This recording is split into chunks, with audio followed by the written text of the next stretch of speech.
So,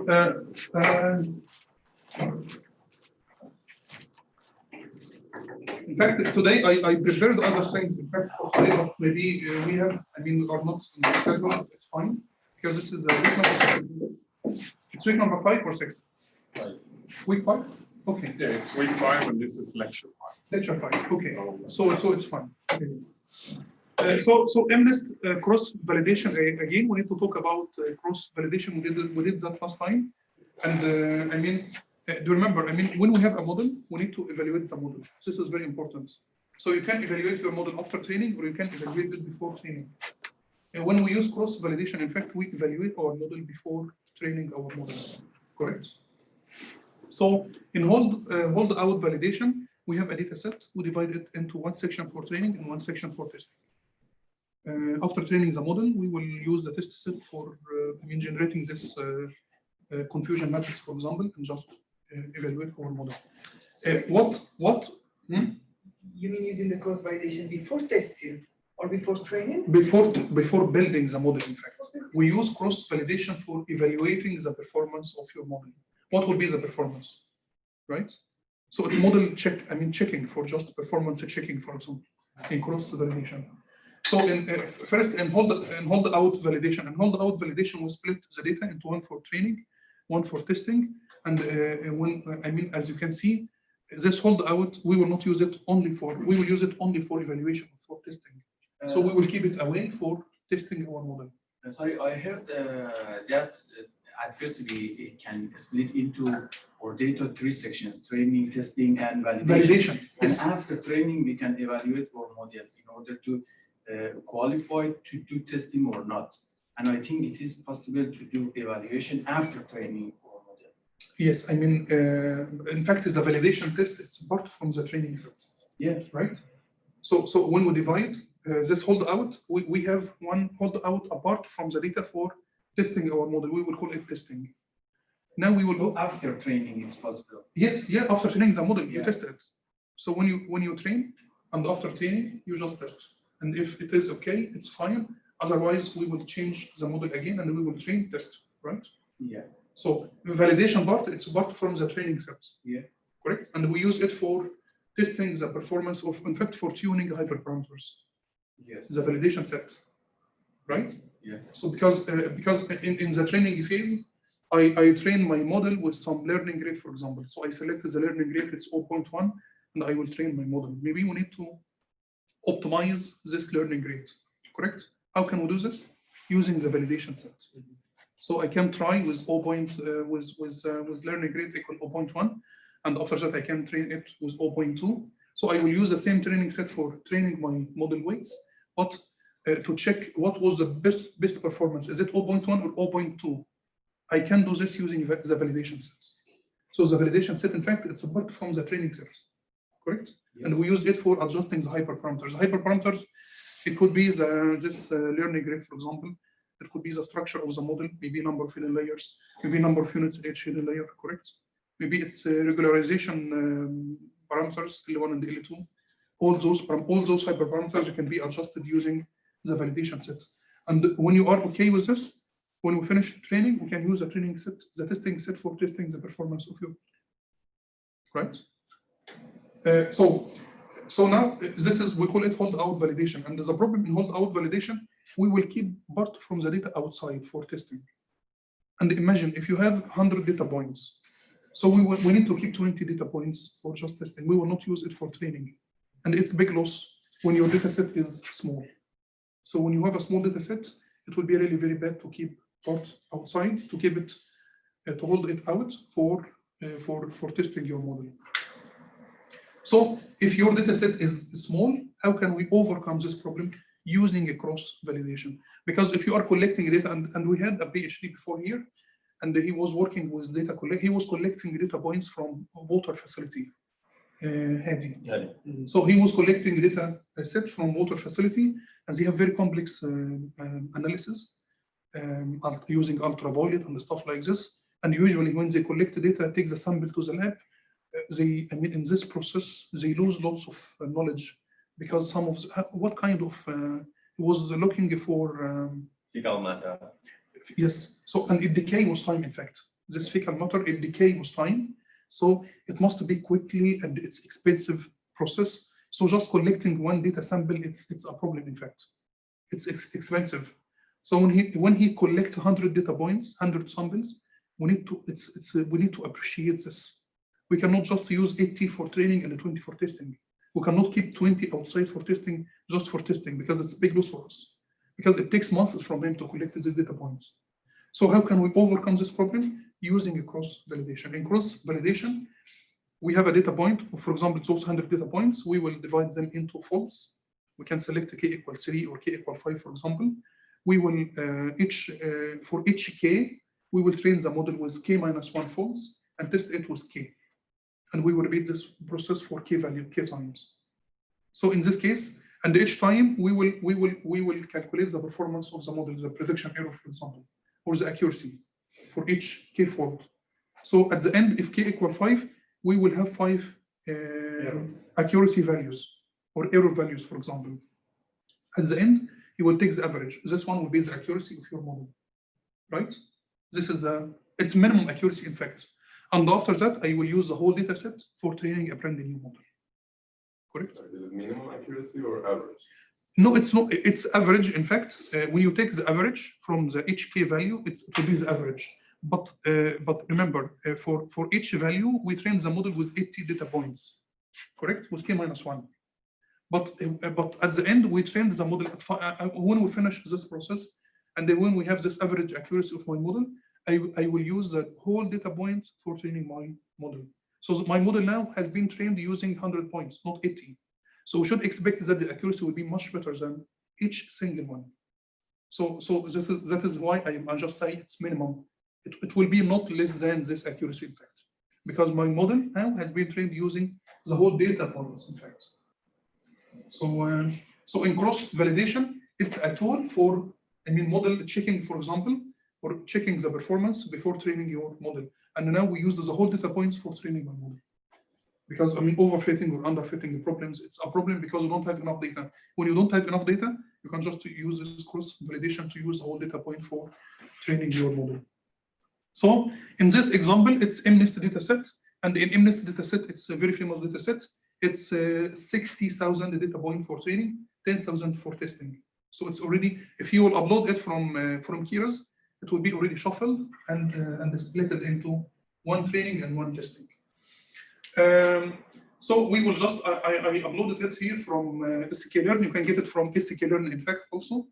And I'm just plotting it, and I have it 60 data points for training and 10 for testing, right? I flattened it because each image it's 28 times 28 pixels. So remember, each input, each image, it's 28 times 28. When you want to feed it to your model, you need to flatten it. It should be a vector. So it should be 28 times 28, right? One vector, one dimensional. About 700 pixels.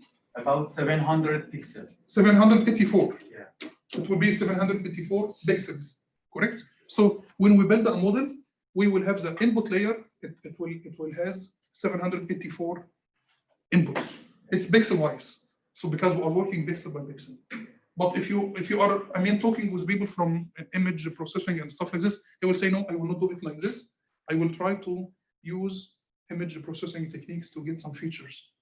Yeah. So he will try to extract some features to make it simple. But now we are working with pixel by pixel, pixel wise. In deep learning, we don't care about those feature extraction because we will leave this process for the neural network to extract features. But people from image processing, 10 years ago, for example, they say, no, I will try to work a little bit with image processing techniques to get number of pixels, to get number of edges, I don't know, number of, so you know those, Gondale's book, there are two, some people who are working in image processing, they have very nice techniques to get features from the image, right? Yeah. So instead of working with the image itself, they can work with the features. But here, we will work only with pixel by pixel, with the image, pixel by pixel, like in deep learning, right? So this is my model. We will use a stochastic gradient descent classifier. and we will just fit it using XTrain, YTrain, and we will use the test set for testing our model, and we will get the confusion matrix. In the confusion matrix here, do you see? This is the confusion matrix. We have 10 classes. So last time we used the confusion matrix for binary classification. When it's binary classification, we have 2 classes, 0 and 1. Now we have 10 classes. It's all digits from 0 to 9, right? So it's 0, 1, 2, 3, 4, 5, 6, 7, 8, 9. We have 10 classes. So this is a true classes or true digits. This is the predicted one. And if you want to check the performance, we just need to maximize numbers across this diagonal and minimize other numbers. So, for example, we can start with this one. This one, it's 2,218 from class 0 classified as 0, no classified as 1, 6 classified as 2, 4 classified as 3, 5 classified as 4, 16 classified as 5. Of course, the 0 is close to 5, so this number will be high. It's also close to 11 because it's like 0. Maybe also it's very close to 8. So you can see something from here. There will be some confusion between, the model will be confused between 0 and 5, 6, 8, and 8. Maybe also 9 because 9 has also, but we can see here that there is confusion with 5, confusion with 6, confusion with 8, right? So from this one, we can understand the performance of your model.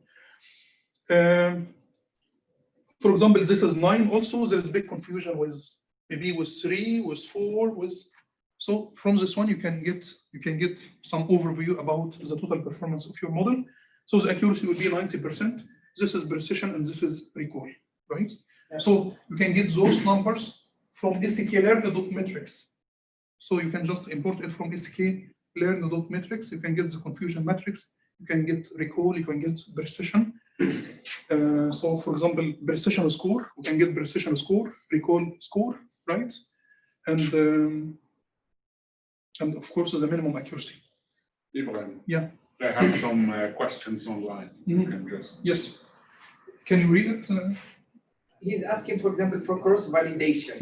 If you keep using it, for example, for the training data set, how do you think that we are going to end up in an overfitting problem? Because as we said at the beginning, you cannot keep training your data set. Yes, in fact, in cross-validation, for each K, we start with a brand new model, right? So we don't have any chance for overfitting because we are not retraining the model with the same model with the same weights. Each time we start with a brand new model. So for K equal 1, what will happen? So if I divided my data points, my data into if we selected K equal 5, right?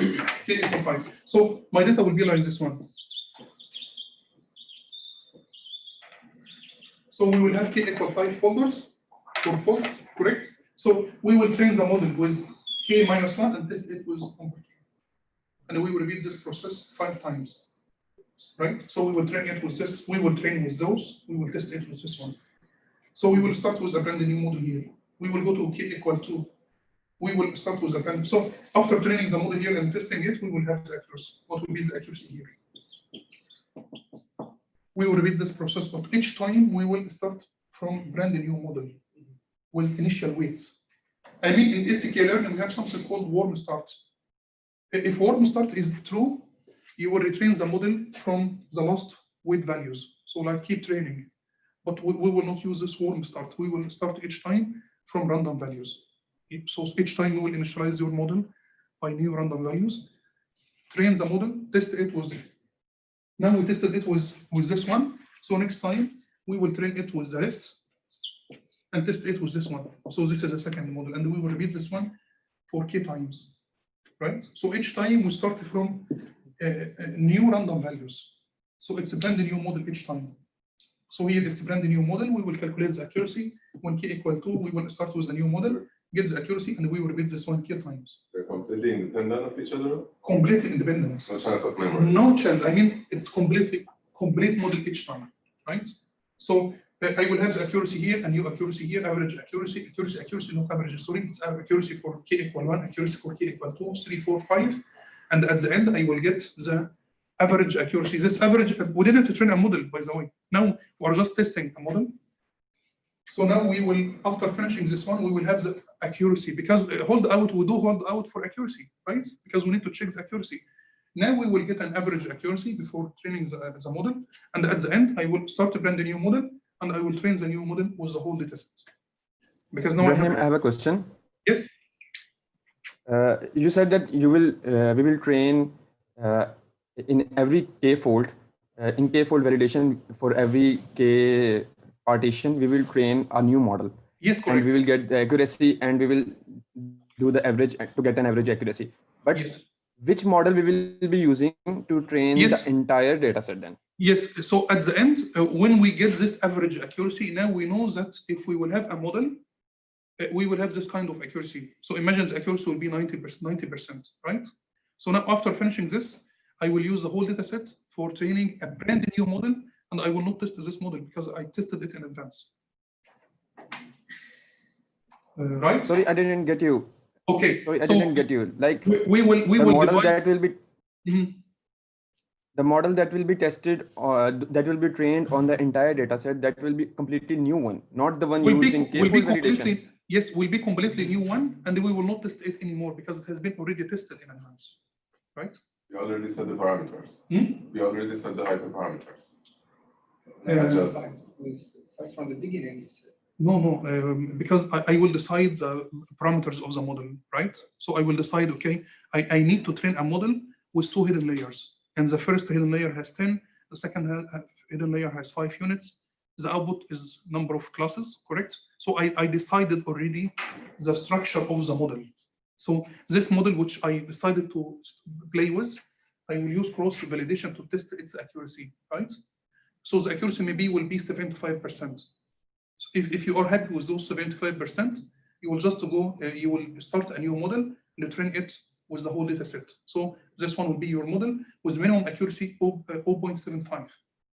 But if you are not happy with this 0.75, you will increase the number of hidden layers, you will make those changes, repeat this cross-validation until you are happy with the accuracy. So you can change the structure of the model until, for example, you reach 95%.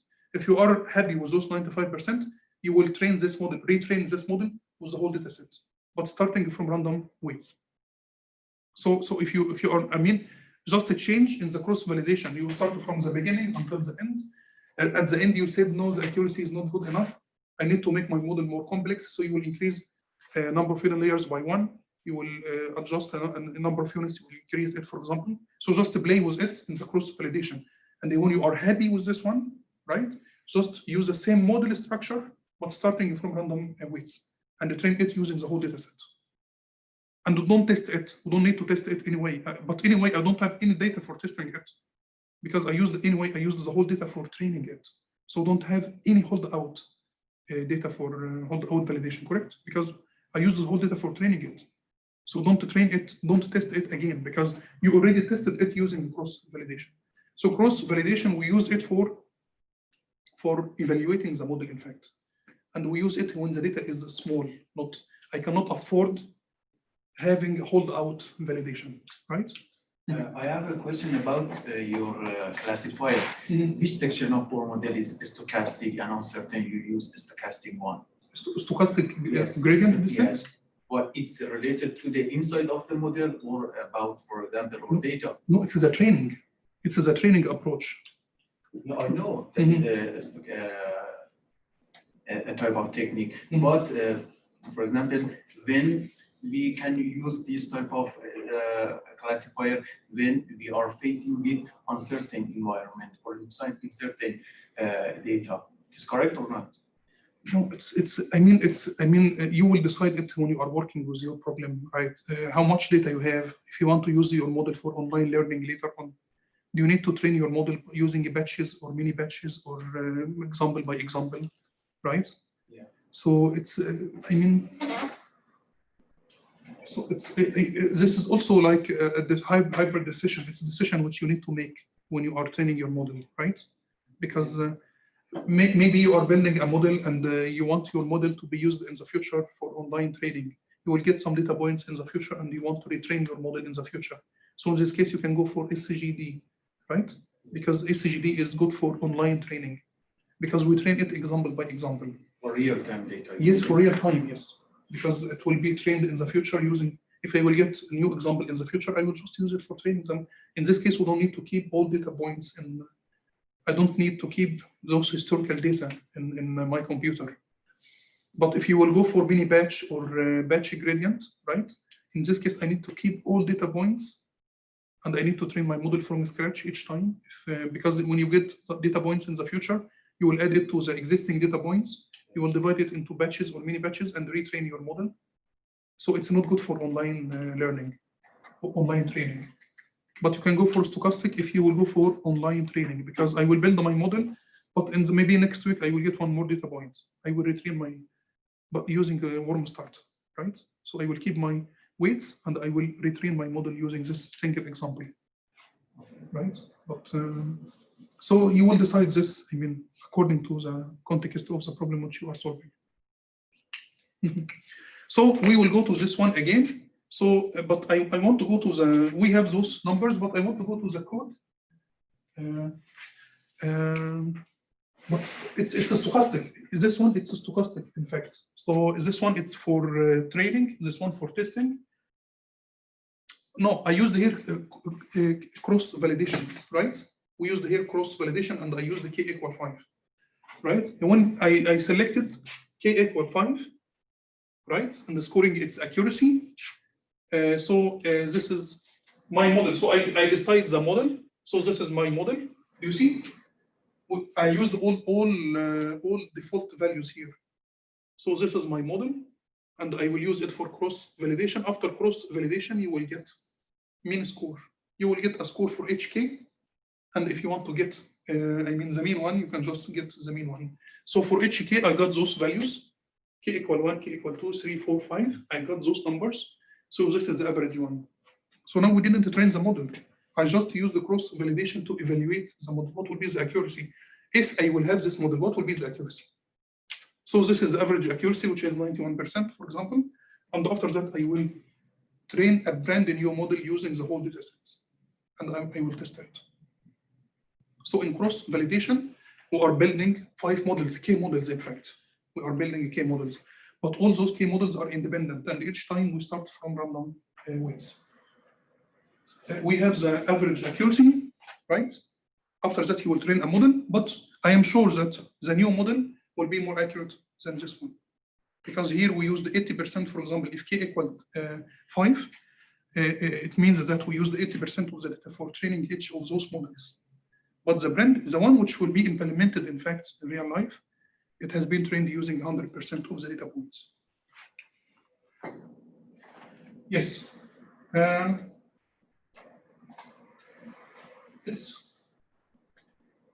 Do you have any question for, do you want to play with the code? Do you want to go to Colab first, or should we continue? Ibrahim, yeah. I have a small question. Yes. About, I don't know if feature engineering and feature learning has been, I can see it on the current slide. So my question is related to that only. Yeah, so like you have in a couple of minutes back, you have discussed feature selection for image processing. I didn't quite get it because, for example, in case of a classification problem of the flowers, which we did, the exercise we did a couple of weeks, a week ago, we already had, we manually selected a few features like the petal length, the petal width, the sepal length and sepal width. That is okay for low complex images, but even that model I can game by putting an object with the same length and width, but which is not a flower, and the model wouldn't know, right? Yes, we just because we didn't study BCA, for example, or feature selection, but you can just you have those 4 features. You can try to get the Exactly. So in case of problems where the features are known, it works. But let's say in case of an image, which we don't know what the features are. For example, if I want to build a model which detects faces, I myself don't know what features are appropriate. Okay, I will go back to this. I understand your question, but I will go back to Sure. MNIST to MNIST data set, when someone writes those digits, handwritten digits, usually all people write in the same place each time, correct? So we have some white pixels and some black pixels. And when you write, for example, usually it's centered in somewhere. Maybe there is no information at the edges of the image. When we are writing, maybe most of the information will be in the center. In some places, it will be located in somehow. Maybe the edges will not have any knowledge for us. Correct? So if you will use BCA with pixel by pixel for MNIST dataset, you will get the most important feature pixels. Not all pixels have the same value. Not all pixels carry the same informations or some variations. When you compare, I mean, for example, if someone is writing, for example, 9, so usually we would write in the middle. Most important pixels, maybe it will be in the middle, correct? But not in the edges, for example, not in the right edge and left edge, up and down, for example. So not all pixels will be equally important, in fact, even in images. If you have images and we try to detect an object in an image, right? Not all images and not all pixels carry the same knowledge. Maybe the most important knowledge will be somewhere, maybe in the middle and somewhere, but not all pixels will carry the same information. So if you will use BCA with the pixel in MNIST dataset, we will get the most important. You can just say, okay, I have 784 pixels. Not all those pixels are very important. I can ask BCA to give me the most important 100 pixels. When we ask BCA to give us the most important 100 features or pixels, maybe it will select all pixels which is in the middle. Correct? Because those pixels in the middle of the image, they carry lots of information, lots of knowledge, but not the pixels close to the edge, close to the edges, because close to the edges it's just white, right? I cannot go back. Close. Battery is running.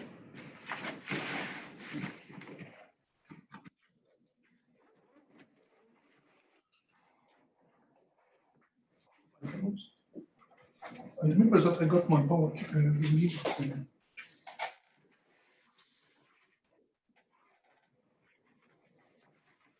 I should I got my power cable with me. Maybe I take it in my office, but I didn't bring it here. Maybe.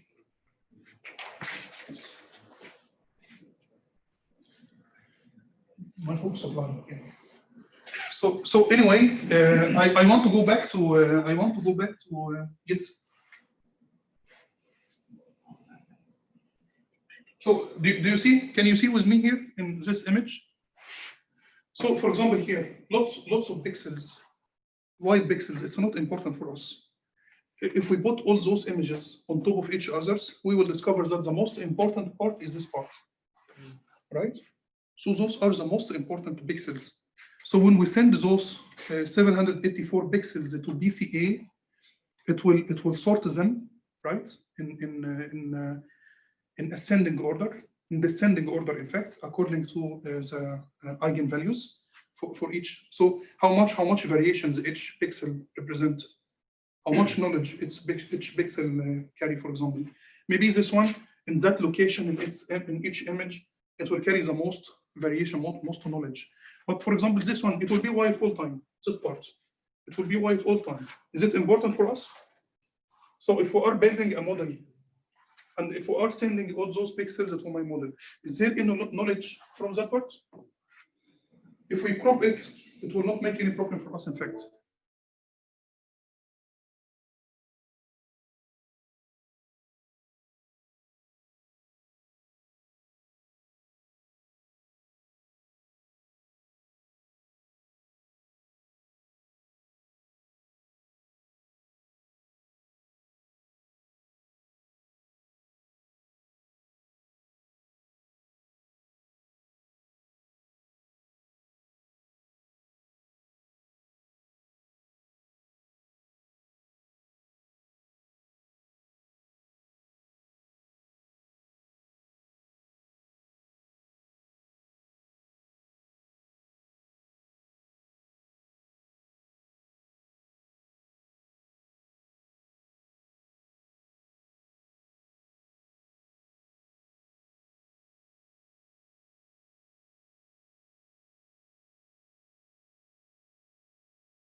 Okay, everyone can hear me?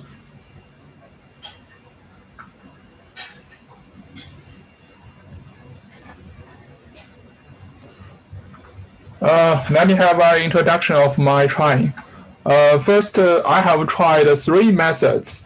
The first one is mask INN. I see that it has some code has been written by the Python 2, so I have to fix it by myself. Later, Mentor will send us when he see my message.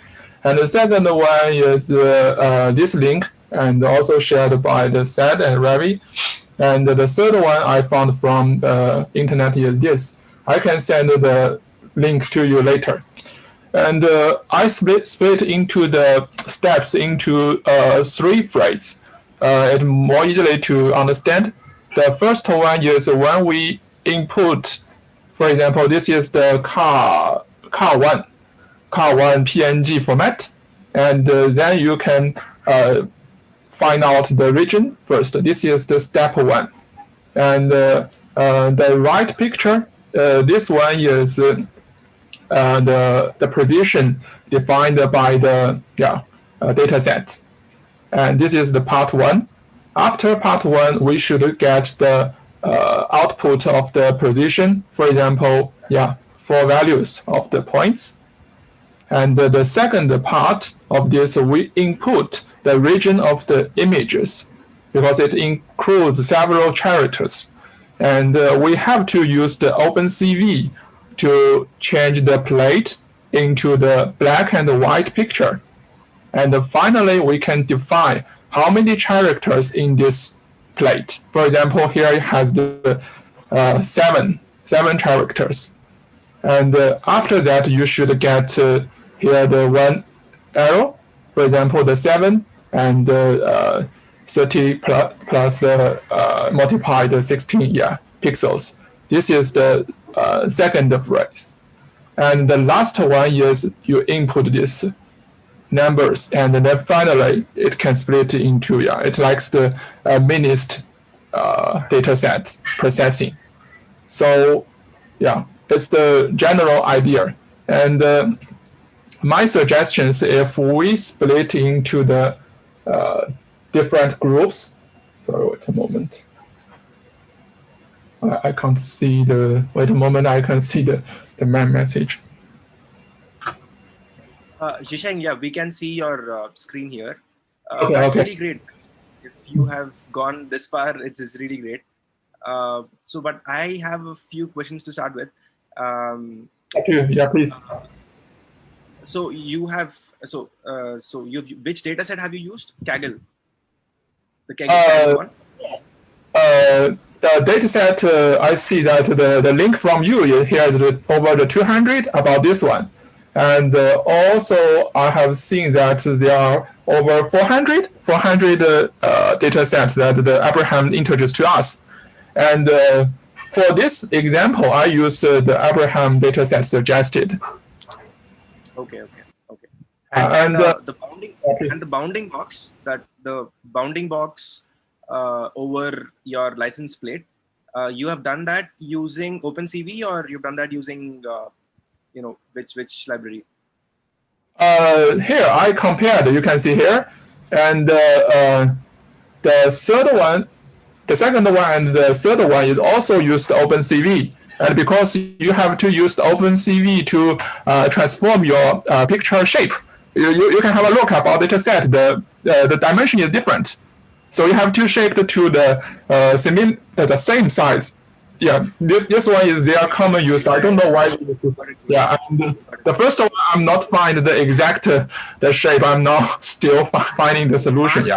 Mask is like very, very. I just like went through the article that I think there's a Medium article, and there's a machine learning mastery website where this mask CNN is discussed, and I didn't get anything like from that. But your second and third methods do seem understandable, sort of workable. So okay, that's cool.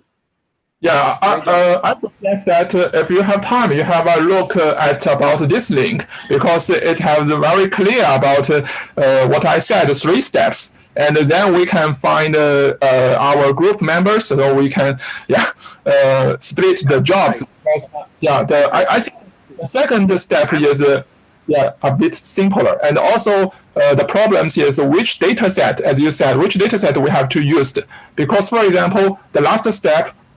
We have 2 choices. We can use the like the MNIST data set. We can also split the data set from the CarPlate, the Abraham integer struct. We can split the pictures by ourselves and mark it. Yeah, there are several ways, but the result may be the difference. So, and what I have tried, this example is good because this picture is very clear. But I also see that some of the data sets Abraham introduced, it's a bit difficult even for the people. So it's up to us to whether to use this data set by ours. Yeah. And Zhisheng, about the models that you have, the second and third models.